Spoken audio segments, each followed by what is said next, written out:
Chris Tremay. Talofa Lafa. Amaioi. Well, good evening, and it's a pleasure to rise as the last speaker in this credit contracts legislation. Just wanted to start by taking the opportunity to thank a range of people who have contributed to this bill. No less than the Minister Craig Foss, who has been successful in bringing this bill, which has been long in its gestation. I'm the first to admit that. I was one of the ministers that shepherded it through for a period of time while I was the Minister of Consumer Affairs. So I understand deeply the issues that surround this bill.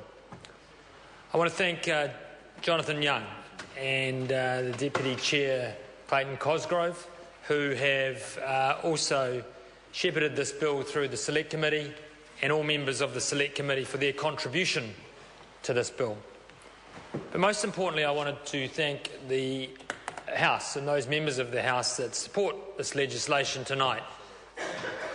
Often members of the public see this House through the, rose-tinted glasses or the view of the 6 o'clock news, which often pits us from across the chamber at each other's throats.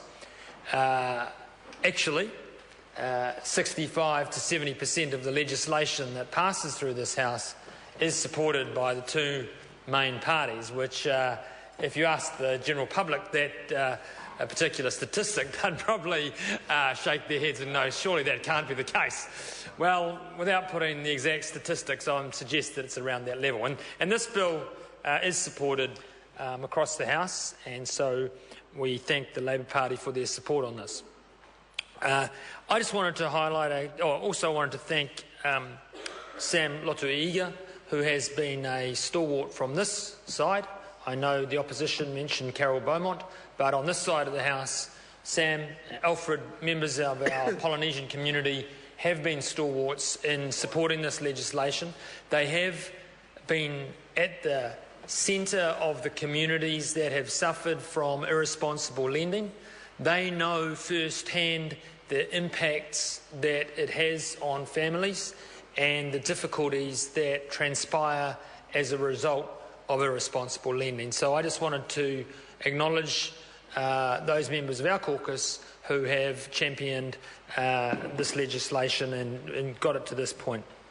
So, in a nutshell, Mr. Speaker, this does change the legislation from start to finish.